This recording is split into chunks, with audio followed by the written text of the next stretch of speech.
Hi guys, today I'm going to be showing you how to make this pilliard out of air dry clay. It is definitely a bigger model, so a little bit more complicated, but I go through this tutorial in a lot of detail. So yeah, if you watch this video, you'll know how to make this. Hi guys, so we're going to start off with a square wooden base, and I usually use hanger wire for the middle. I kind of drill that into the centre so we've got a really rigid structure. And we're starting off with the legs and the belly portion, and just using a bit of extra clay to secure them into place and put the clay into the crevices of the piece so far.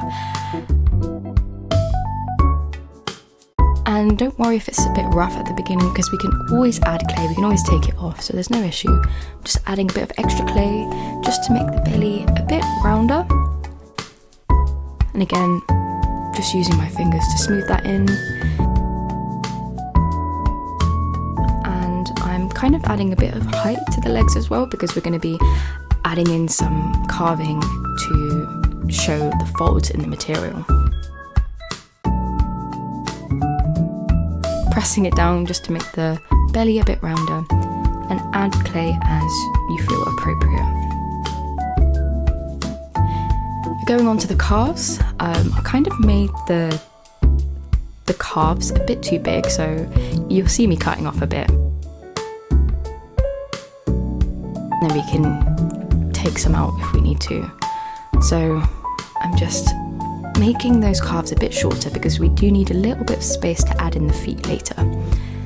So we're taking that out, and also I'm just adding a little bit of more shape to the belly so that you can see a little bit of the rolls, and yeah, it just looks a bit more realistic if we add a little bit on the sides. We're adding a bit more clay to start building on those shoulders so that we can start on the arms.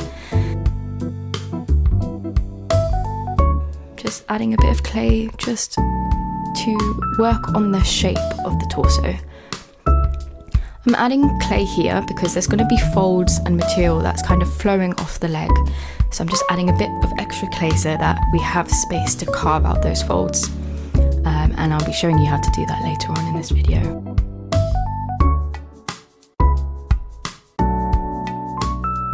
Okay, now we're going to be working on the arms. So I just roll out a cylinder, and I'm using wire just because it's easier to secure those arms into place, because they can be quite heavy and we don't want any cracks either. So we just make those little cylinders, and then we're securing it with wire, and then also just either using our fingers or a tool to blend that into the shoulders. This is a bladed tool that we use. If I was to suggest getting any tool for making clay, it would be this bladed tool, because anything else you can kind of just use what you have at home as tools, and honestly your fingers are also more than enough to use, but the bladed tool is definitely the most helpful in terms of sculpting. So we're going ahead and making the forearms as well. The same thing, we're just getting that wire, we're putting that into place in the right angle that we want, and then we're adding a bit of extra clay to secure it onto the upper arm.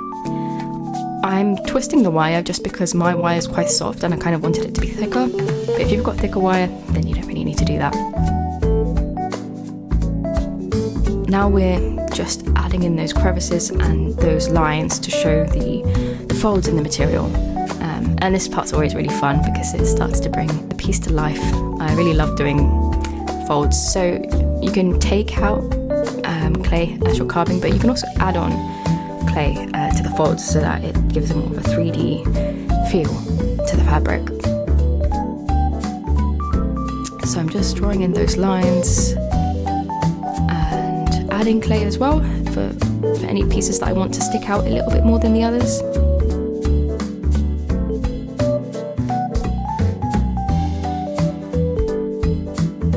And as you can see, I'm using my nails as well, almost as a tool.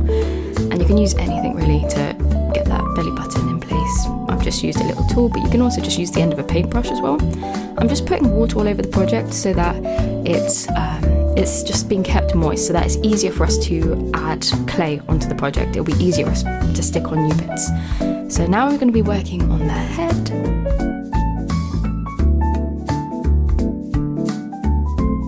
It's a bit of trial and error as well. I didn't really know how big to make the head, but I just ended up just adding pieces of clay. We're also going to work on the headpiece as well, which is really fun. We'll be adding a lot of detailing and little detail to that, which is really nice. So I kind of wanted to have more of like an arch shape for the headpiece. But we're going to go in with the eyes now. So there's a couple ways you can make eyes, but I've started off with a small ball, and then I add a little strip for the upper and lower eyelid, which I then smooth into the head with my fingers. Some people do it the other way around, and I've done that before, but for this one I've just decided to do it this way. If I could go back in time, I would make the eyes a little bit slanted inwards, just so that it's less horizontal, but I know that for next time. And going in with another piece of wire for the trunk, because that's also a long isolated piece.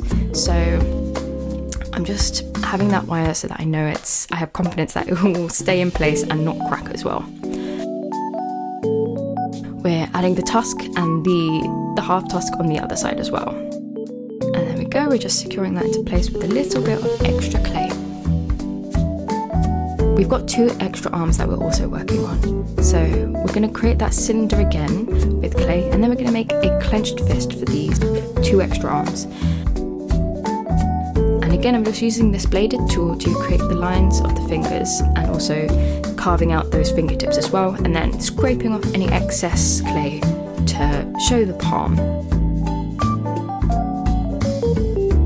This is fun because it's nice to do those extra detailing, so you can carve out the fingertips as well, and then we'll go on to add the thumb. But I also did a little bit of palm detailing as well, just those 2 lines.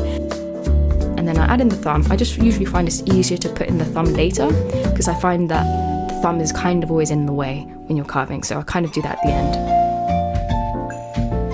I'm also doing a little bit of detailing on the sides of the palm, so that is what the clenched fist should roughly look like, and we're going to secure it onto that cylinder for those extra arms, again using wire to secure the fist onto the arm. And then we're going to also just use wire again to secure it into place. I feel like for this one you should use a bit more wire. I end up using some more wire in the back, which I kind of blend into place. As you can see, I've just added a bit of wire just because that bit's kind of sticking out horizontally, so I feel like it needs a little bit extra support.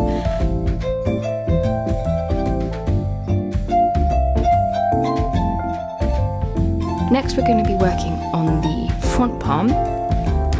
So I start with the palm, and then I'm adding the thumb and the fingers in later, which I'm going to be carving out again with the bladed tool. We're going to be adding some detailing to the fingertips, but I'm doing that later once the clay is dried a bit, because I find it easier.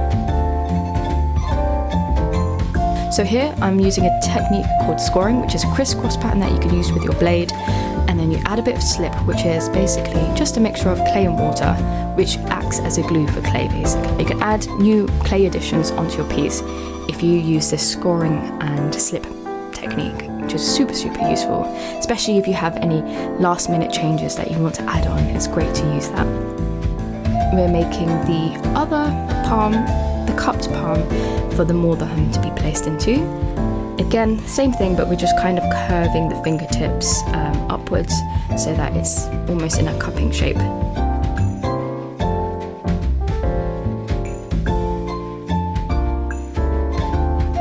And then we're going to go on to the feet. Same thing, but it's a bit smaller, and we're using wire again to secure it into place to the legs. And then adding in that extra detailing on the navel area.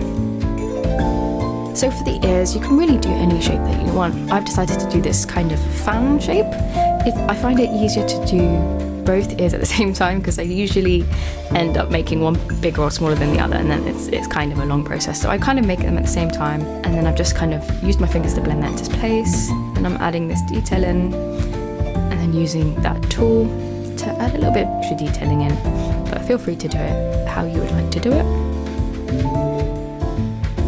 We're going to start on the headpiece very soon, which is fun because you can have your own little creative input on it as well. You can do it however you like, but I've made 3 circles in the center, and I'm just using this bladed tool to make little lines, but you can do whatever design you really want. I also use the end of a paintbrush as well to make little holes. But if you want to carve out something, carve out a different design, you can go ahead and do that. And because the top of the head is kind of dried a bit, we're going to be using that slip, that mixture of clay and water, to add in these new bits of clay. So I've just done a little swirl. I've just rolled out some clay and done little swirls, and I've covered the whole headpiece with that using the slip. Go ahead and have fun with the design of the headpiece, but this is what I've done, which is quite simple.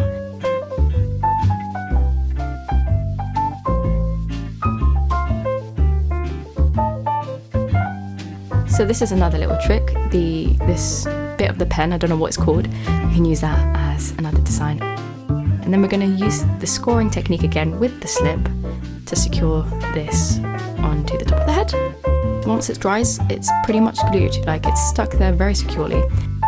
I've made this kind of, I guess it's like a Hershey's Kiss shape, but that's going to go on the very top. And I've just carved out just a few lines. And again, just using the end of a paintbrush to make those little holes. But this is what it's looking like so far.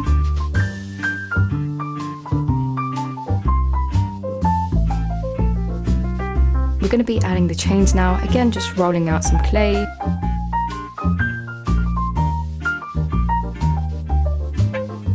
Again using the pen to create that detailing. It's a very simple little trick that you can do. I've done a long chain and a short chain too. And then also doing that little extra detailing on the trunk with the bladed tool. So back to the palm. We're going to go ahead and do those extra lines on the fingertips just to make it look a little bit more realistic. But yeah, I just find it easier to do these little details once it's a bit dried, because I kind of struggle when it's softer clay. So these are going to go in the clenched fists of the two extra arms. Again, feel free to do whatever design you want, just a very simple crisscross design with the end of the paintbrush as holes on the ends. And then we're going to let this dry, and then we're going to super glue this onto the clenched fists at the end. I think I started recording this on the next day, so the piece has dried a bit, so now I'm going to have to use super glue, because if we keep adding water onto dried clay, it creates more cracks in the piece. I ended up making little beads for the bracelet, ended up super gluing on, which was a bit tricky. I think that was probably the trickiest part of this whole project. Once you're finished with your piece, make sure you wait 3 to 4 days for the whole piece to dry, and then you can go ahead and gloss it. I'm making the more of them. Luckily, because I had all those little beads, I managed to like roll a small ball of clay, rolled it over those little beads so that I could create that more of them. Once that's dried, you can then glue it onto the palm. That is how I made Lord Ganesh, or Pillar. I have so many different ways of making Pillar, so I'm going to be making a lot more tutorials. I hope you enjoyed this tutorial. If you liked it, please do like, share and subscribe, and have an absolutely lovely day.